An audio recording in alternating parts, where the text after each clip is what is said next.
राज्य सभानि बारग' एमपि मानाव गेदेर बिस्वजित दैमारी बिथाङा गावनि फिसाला गोमानायनि सायाव माखासे खोथा बुंफोरदों। बिथाङा रोखायै बुंथिबावदों दि गावनि फिसाला अमित राज दैमारीखौ सोरबा सुथुरा बा सोरबा हानजाया खावदों, बियो बिदि जेबो सानाखै आरो बियो जाथावबो नङा होननानै बुंदों। बिथाङा बुंबावदों दि गावहा रावजोंबो सुथुर गैया आरो सिगाङावबो गैयामोन, दाबो गैया।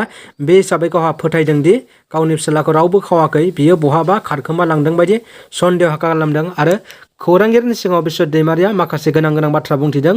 फै लोगोफोर, नोंथांमोना बिथां बुंलांनाय बाथ्राफोरखौ फारि फारियै खोनासंदो आरो माखासे बाथ्राखौ मिथिनानै लादो।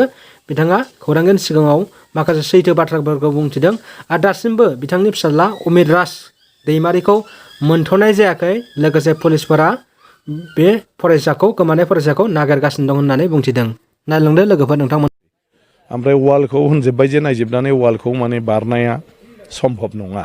पुलिसफ्राबो आरो उनाव थांनानै नायजोब्बाय जे खुनु ट्रेन मानसि नंथाराबा बे वालखौ नर्मेलाव हाया, जोंनो हानाय नङा, बेखौ पुलिसाबो होनहरबाय। बिनि उनाव गासैखौबो नागिरनाय जाबाय, गैया। खिन्थु लास्टलि माने दा आं दाबो लोगो हमहैनो हायाखै, खारन आं हरावसो सफैदों।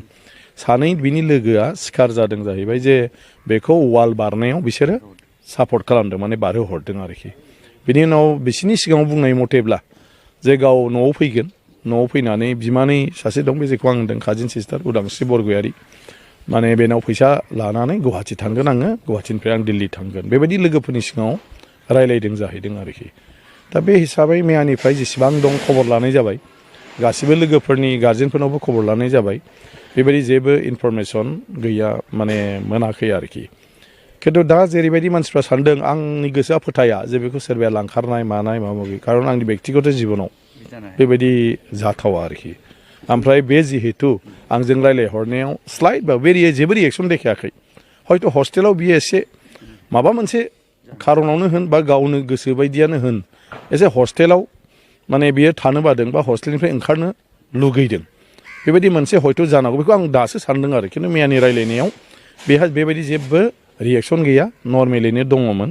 गतिके जिहेतु बे जुदि लोगो सानै बुंनाया सैथोब्ला, होमब्ला आं सानो बेथ' गावनि गोसो बायदि फैदों आरो न'आव रायजानो गिनानै हयथ' न'आव हाबफैयाखै।